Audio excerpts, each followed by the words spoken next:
If you want to improve your Wing Chun quickly, you need to self-train. Self-training by definition implies your teacher will not be present when you do that, therefore they cannot be there to see what you're doing wrong. With that in mind, it's a good idea to record your training sessions and look back over them later to see what you can improve. To make sure you do that in a productive and positive way, here are 3 rules you need to follow when doing so. Number 1, be honest with yourself about what you're doing wrong. It's good to be passionate about what you do, as this is a key way to fuel motivation and hard training. But sometimes you invest so much time and effort into something, it can be difficult to admit to yourself that you might not be as good as you hoped. Therefore, being dispassionate about viewing yourself is vital. It allows you to assess yourself honestly and stops you getting too disappointed when you turn out to be doing things wrong. So try to observe footage objectively. Don't get too excited about what you're doing well, and don't get too downbeat about what you're doing wrong. To illustrate how to spot what you're doing wrong, let's have a look at some footage of some guard hand skills. Generally the front hand's okay, not dominating the center line, but controlling it most of the time, using larp sows, lan sow, pressing the elbow. If you look closely, there's one thing that I'm continuously doing wrong, and it's quite important. If you look at my rear guard hand, you can see it's very low. It should be nearer the throat so it can protect the throat and face.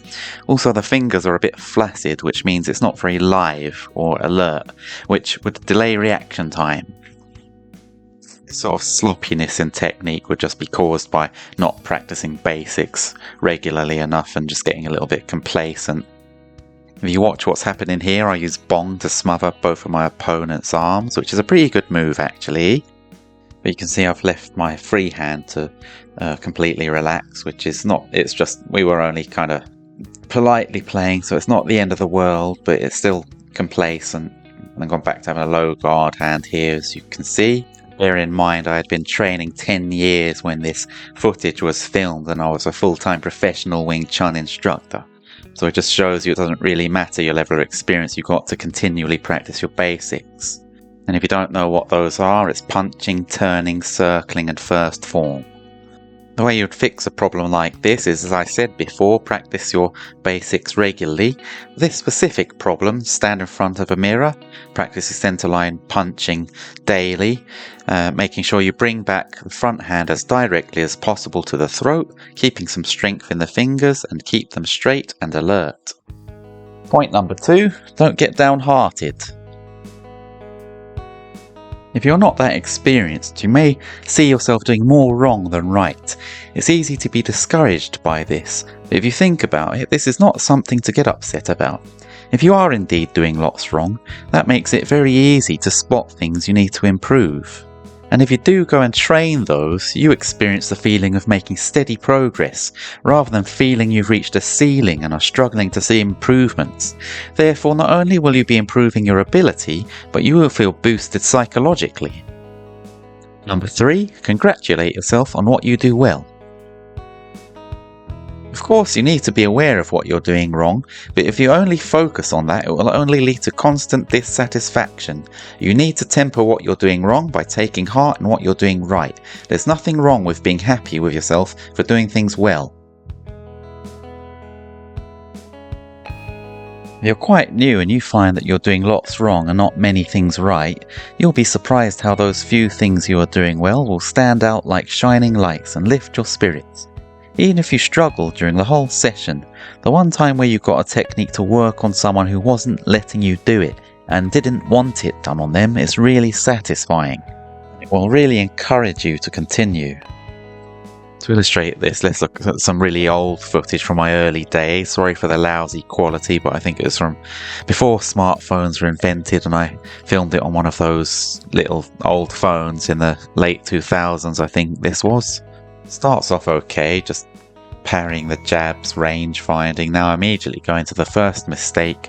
Instead of sticking with my arm and smothering him, I'm sticking with my hand, which is what you do when you're scared of getting hit. He's a very powerful guy and a very good martial artist and a semi-professional bodybuilder or something. Lots of power, so I wasn't too keen to get hit by him. which is causing this mistake of trying to stick with your hands, which you should try to avoid, because all that happens is he collapsed into bong, punched me in the throat, end of it. So you just have to accept you got hit, pay your respects, start again. A few other pieces of sloppiness I'm not happy with. My legs are too straight, my rear heel isn't up, so that's already 3 things that I'm not satisfied with at all. There he tries to get me around the back of the neck like on the dummy. I try to pivot round him to counter it. Doesn't really come off, and again you can see I'm sticking with my hands and not my arms, and it's bad. It's quite a long sparring session, and these mistakes continued throughout the session. So really there were not that many positives to be taken out of it. There's a lot of sloppiness going on, but I was happy with a few things I did, such as these. For some reason we kept getting into sort of clinch position. Adam pushes his weight into me and I step around, pivot, swivel around and use his weight against him. If you remember earlier when I tried to do it, it didn't work. So this time I got the timing right and the execution right. And I got it to work on someone who was bigger and stronger and who didn't want it done on them. So that was a positive to take from it. Here again, sticking with my arms, get a little cheeky chop off the top of his arm, which was bad. So he probably got annoyed, and so I tried to hook me around the head. You can see I found a little nook to jump into and escape. So that was pretty nice. I was pretty nippy and mobile back in those days, in my younger days. So that was also pretty alright. One final example, or one final thing, as Columbo might say. By the end of that session I was doing a bit better. I'm now starting to stick with my arms a bit more. You can see I'm using bong to smother his arm, and here I'm using the foot sal. You can see that there. Sitting down a little bit better, a bit more rooted to the ground. He's just chopping off my bong and I'm having to use bong to try and block it. Don't think I was quite successful in that. I'm smothering him a bit better here, and I think I just got annoyed and shoved him off me, and you can see my knees are a lot more bent, which is better. My back heel is up a bit more mobile.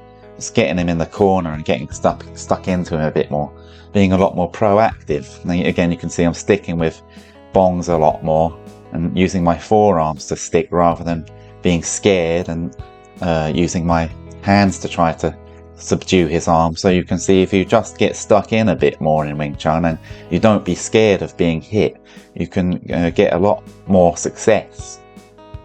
So although I was doing more wrong than right, and really my training partner had the better of me throughout this session, I found a few positive things that I could be happy about my training, and that will counterbalance any things that I was not happy with. So I hope that you can use that methodology in your own training. I hope this has been helpful. Remember that we've all got to start somewhere, which is why I'm happy to show early footage of really when I wasn't very good, because we've all got to start somewhere. So don't be embarrassed about what you're doing wrong. Just find out what you're doing wrong and work on it and enjoy your training. Please do like and subscribe. It's really important for growing the channel. Here are some other links that might be of help to you. Otherwise, I'll see you next time, and thanks for watching.